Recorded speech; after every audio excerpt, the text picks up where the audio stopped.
The Library of Timbuktu, Mali. The Silent Scriptures of Africa's Golden Mind.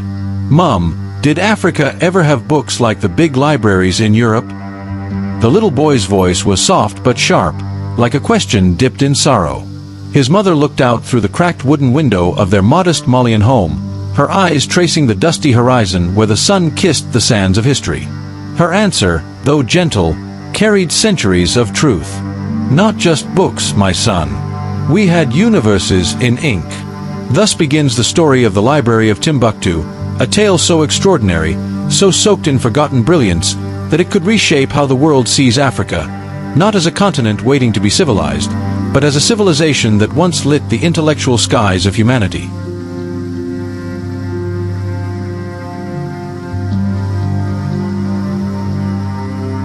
Where ink met infinity, the birth of a golden mind. The story of Timbuktu does not begin with dust or despair. It begins with golden light, shimmering across the Sahara, where traders, scholars, mystics, and kings once walked not with swords, but with scrolls. Long before Europe emerged from the Dark Ages, Timbuktu, hidden like a gem in Mali's Sahel region, had already become a cosmic crossroads of knowledge. Founded in the early 12th century by the Tuareg people, this city rose from nomadic sands and soon became the intellectual heart of the Mali Empire, one of the richest and most sophisticated civilizations the world has ever seen. By the 14th century, when Mansa Musa, the legendary emperor whose wealth still dazzles economists today, journeyed to Mecca, he turned global eyes toward Timbuktu. But gold wasn't the only thing he carried. With him traveled scholars, poets, architects, and books. "Do you know what made Timbuktu rich?" asked the griot elder, resting beneath a baobab tree. The child blinked. "Gold." The elder smiled, lifting a worn scroll. "No. This."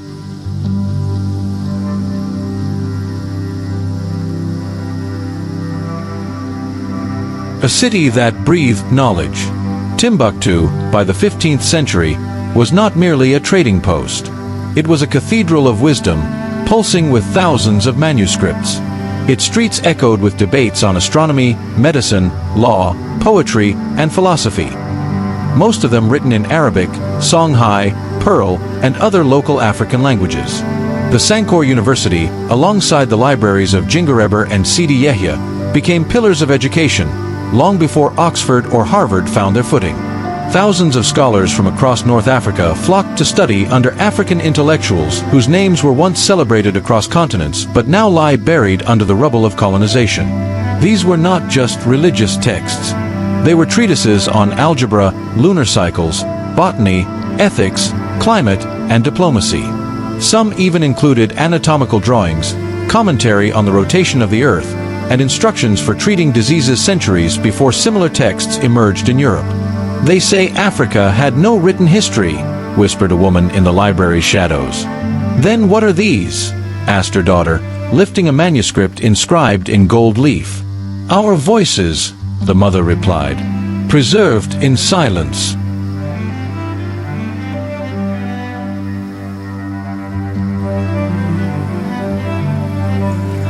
The invasion and the beginning of erasure. The enemies of knowledge are rarely loud. They come dressed not only in armor, but in silence, distortion, and destruction. In 1591, Moroccan forces invaded the Songhai Empire. With the fall of Timbuktu, began what some historians call the intellectual assassination of Africa. The libraries weren't just looted, they were misunderstood, mishandled, and ignored by those who saw gold and power but not wisdom. Many scholars were exiled, enslaved, or killed. The manuscripts, delicate as butterfly wings, faced a graver threat: neglect. Some were burned. Others were stolen and sold to European collectors. But many, thousands upon thousands, were hidden by families who risked everything to protect them. "Why are we burying books, Baba?" "Because one day, my son," the old man whispered, tucking a scroll beneath a clay jar, "the world will come looking for truth, and we must still have it when they do."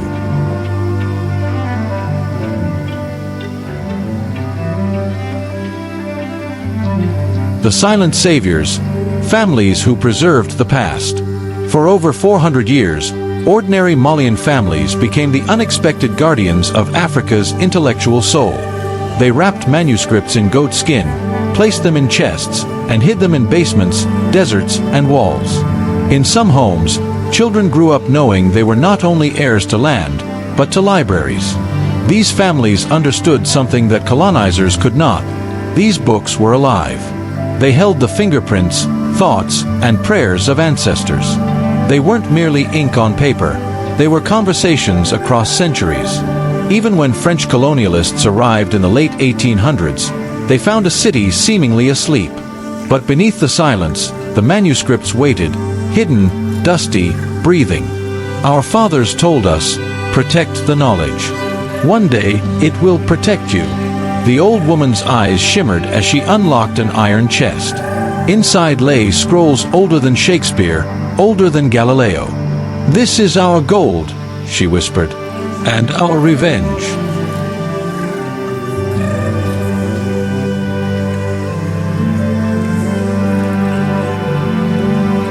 Colonization and the fabrication of forgetfulness. To conquer a people, you must not only steal their land, you must steal their story. The colonizers brought with them an agenda wrapped in academic robes. African history, they claimed, was oral and primitive.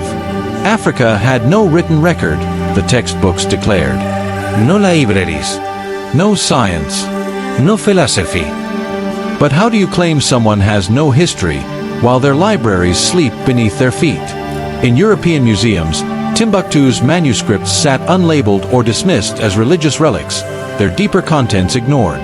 African scholars were barred from studying them. Generations of black children grew up seeing pyramids and scrolls that looked like them, but were told they didn't belong to them. They said Africa didn't write, said the teacher, holding a leather-bound 13th century astronomy text. Then how do I hold the sky in my hands?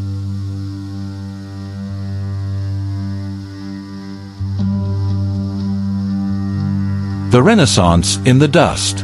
In the late 20th century, the silence began to crack. African scholars, archivists, and activists started reclaiming the legacy of Timbuktu.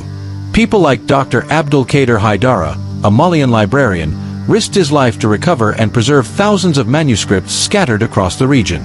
He walked across deserts, bribed soldiers, and used donkey carts to smuggle books from conflict zones.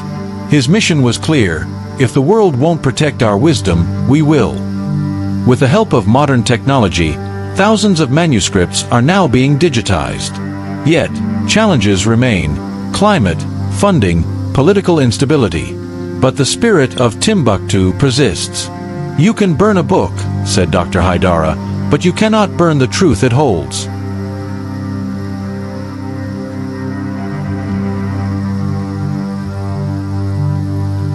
It will rise again. What the manuscripts actually contain. If Timbuktu's manuscripts were merely religious, their destruction would still be tragic, but their true content reveals something far more powerful and far more threatening to colonial myths, a spectrum of human knowledge unmatched in diversity and depth. Scholars who finally gained access to these texts were stunned. There were books on astronomy, with planetary diagrams, eclipses, and stellar movement calculations. Mathematics, including algebraic theories and geometry, some predating European equivalents. Medicine, containing surgical procedures, herbal remedies, and diagnoses of over 1,000 ailments. Philosophy and ethics, discussing justice, the soul, and governance. Women's rights and gender, with writings on marriage laws, female scholars, and spiritual leadership. Environmental science, analyzing desertification, irrigation, and sustainable land use. Trade and economics, detailing trans-Saharan commerce, currency systems, and market ethics. This isn't just Africa's heritage, said an Egyptian researcher, his voice shaking. It's humanity's.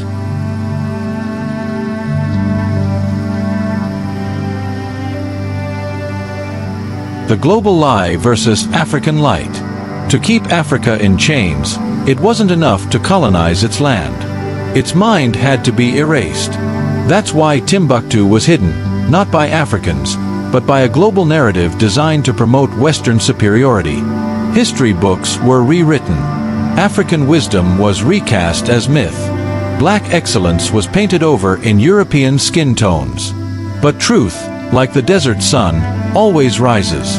Timbuktu's legacy reveals that the dark continent was never dark. It was simply blinded by deliberate distortion. The light was always there, flickering in manuscripts, glowing in memories, waiting to be seen. "If we had known this," said a young black university student, staring at the manuscript in front of him, "we would have stood taller all our lives."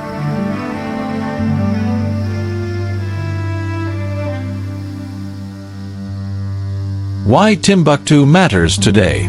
The world today is in crisis, socially, spiritually, environmentally. And yet, buried in Mali's manuscripts are blueprints for harmony, models for sustainability, and ethics for peace. Imagine if instead of only looking to Silicon Valley, we looked to Sankor. Imagine schools where children of African descent see themselves not as shadows of greatness, but as direct descendants of civilization's architects. Timbuktu matters because it rewrites what it means to be African. It proves that Africa was not a victim waiting to be discovered, but a lighthouse that once guided the world, and can again. "History isn't just what happened," said a Malian professor.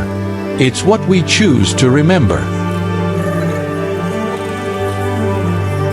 Reclaiming Africa's narrative, a call to the future. The final chapter is not written in parchment, it's written in us. Every African parent who tells their child the truth about Timbuktu. Every student who reclaims the past. Every voice that refuses silence. That is the new library. And it's growing. We must build digital fortresses around these ancient manuscripts. Fund their preservation. Translate them. Share them. Teach them. We must take back the pen. Timbuktu is no longer just a place. It is a movement, a mission, a mirror in which Africa sees its true face again, beautiful, brilliant, and unbroken. Mom, did Africa ever have books like Europe? The mother smiled now. No, baby. We had books that taught the stars to write. Let the sand remember, let the world never forget. The Library of Timbuktu was not lost. It was hidden because it was too powerful. Now, its story walks again. With each rediscovered manuscript, each retold truth, we revive a continent's rightful place in history. So the next time someone asks where civilization began, let your voice be unshaken. In Timbuktu, we carved galaxies into goat skin.